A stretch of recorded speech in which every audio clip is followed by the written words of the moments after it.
Meditation.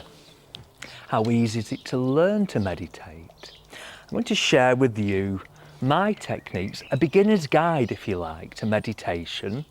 But every time that you practice, every time you sit, it's as if you sit, it's as if you practice for the very first time. So in that respect, we are all beginners.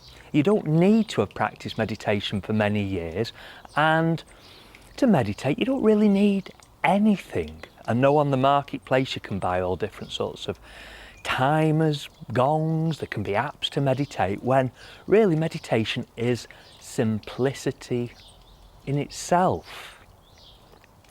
Why do people meditate? Well, I know my own reasons why I got into a spiritual inquiry, and that's because in a way I realised that there was more to life than just going to work and going through the motions. I lived back in the day quite a stressful life. There'd been a lot going on, and I was looking for clarity, for calm, and in a way a reason for being. Now these are big questions, looking for big answers from the practice, and I think that's why for many years I thought I was meditating, but actually I was trying too hard. I was seeking some higher power, some higher self, when in all reality that stillness, that calm, the clarity simply lies within. It always has been, it always will be. But how do you tap in to that calm, into that clarity? The journey to meditation starts right here, right now. It's not just a practice, it's a way eventually how you move through your life. So if you like this video, please like, subscribe, contribute if you want to help with the channel, and I'll share with you now a few of my meditation techniques. So the essence of meditation is your ability to be able to hold your awareness, your concentration, if you like, in one place for a little while. And in the yoga tradition, we call this focus, this concentration, dharana. There can be an external dharana, so I can focus upon that flower, I can visually see the flower, or it can be an internal focus, to be aware of your breath, to be aware of the different energy centres within your body. But it doesn't really matter what your focus is upon, but it's your approach to that focus, to that concentration, which is at the essence of the meditation practice.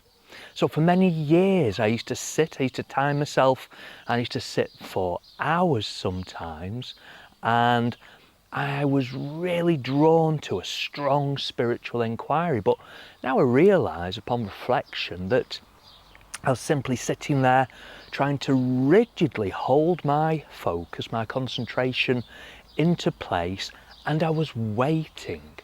I was waiting for something cosmic to happen, some momentous realisation. And it doesn't go to say that that doesn't happen sometimes, but that's not your agenda. That's definitely not your goal. To practice meditation is to simply dedicate some time to yourself where you simply experience yourself. And that's quite a rare thing in this day and age, because the world is full of distractions.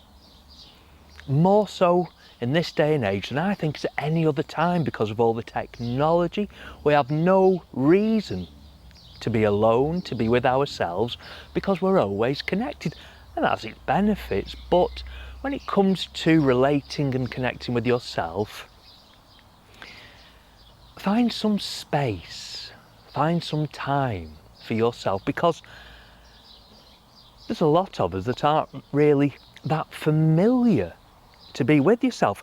That sounds quite scary. You're not familiar to sit, to be with yourself, and maybe that's one of the reasons why we're always constantly looking for these distractions, whether we're conscious of this or not. So to just simply be with yourself is the first part of the practice, and then you start to explore. You start to experience. As I say, for many years I sat diligently, and the focus, the concentration, it was ironclad. And again, I can see now with reflection that you approach your practice, you approach yourself with kind and loving awareness, because whatever it is that you're looking to seek or to experience is not created by the meditation, it's not created by the flower, it's not created by you focusing upon your breath. These are the tools which simply reveal your natural state, and there is so much empowerment in that realization. So, as a beginner's guide, maybe easier for you to just sit a while with yourself. You make it a regular practice, and it shouldn't be a chore, so see it as time that you gifted to yourself, time without an agenda.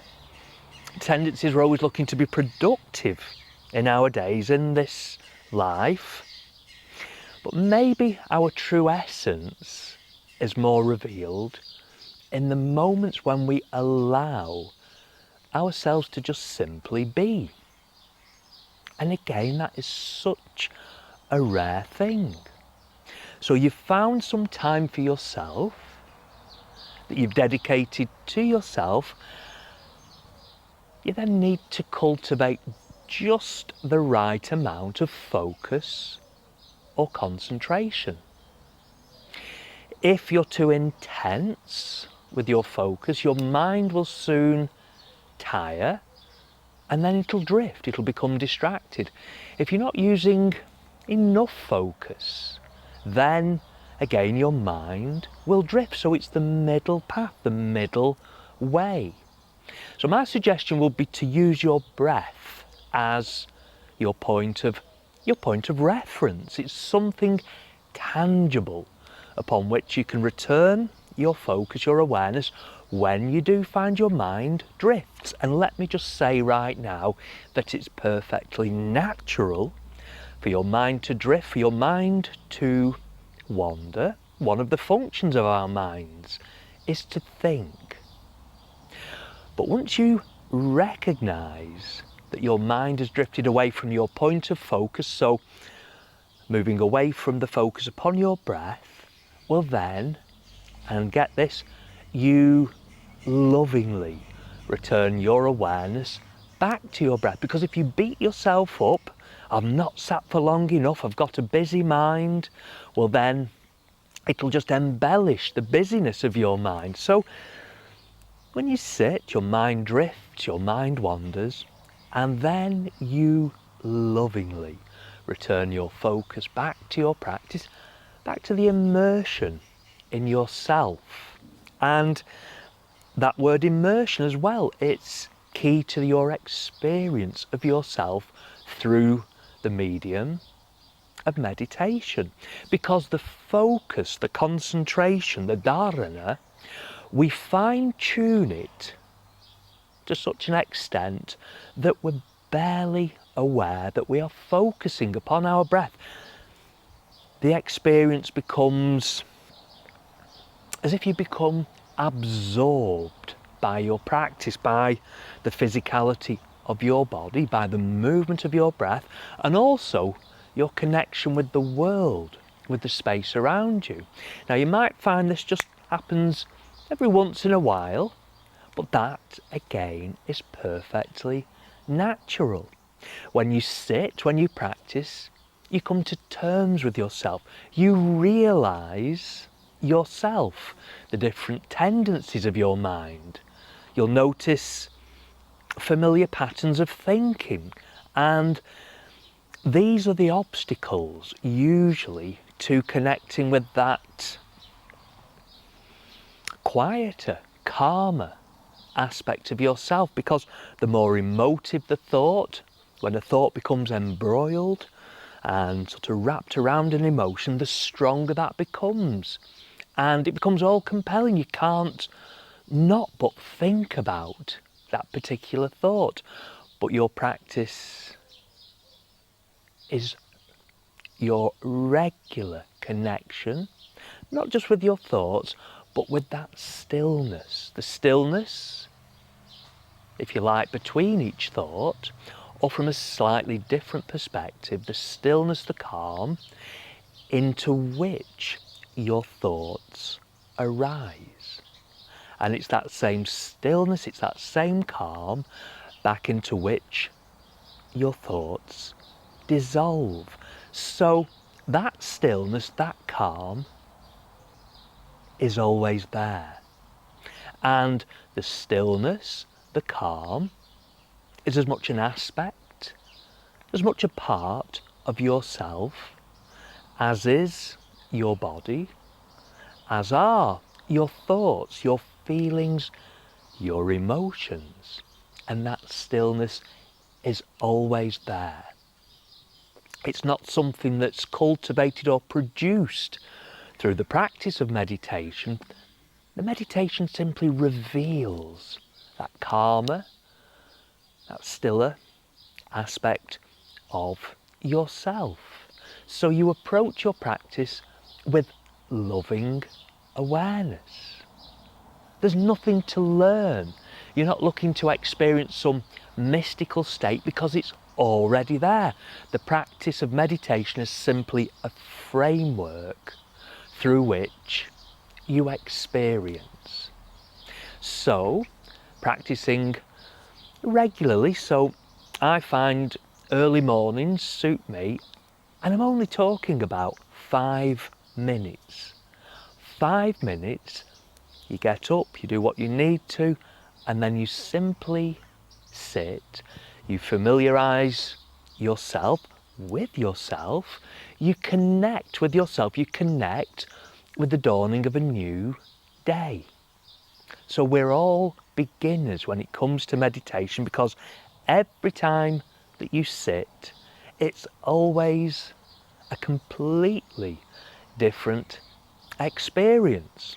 I know of monks, I know of a Tibetan monk that one of the very first sort of spiritual discussions that I had, we're talking 20 years ago now, and it was a small audience. There was a small audience to talk to this monk, and people were asking questions more about the lifestyle and where he came from. But I remember quite an impertinent question, really. When it come to my turn, I asked, "Are you ever in a bad mood?" And it was a little old man, a little wizened little old man. But then his eyes shone, and it's like he awakened. He said, "Of course I get bad-tempered." And of course my next question then, being the spiritual seeker back in the day that I was that what do you do if you find you're in a bad mood? His answer, I just simply be. I sit, I move through the day, there's an acknowledgement that I'm in a bad mood, but moods, thoughts, feelings are all passing, and it might be that bad mood lasts right up to the end of the day. He said, I just sleep on it because I know tomorrow is a completely new day. So we are all beginners in that respect. We share this existence, we share the practice in the moment and in the oneness.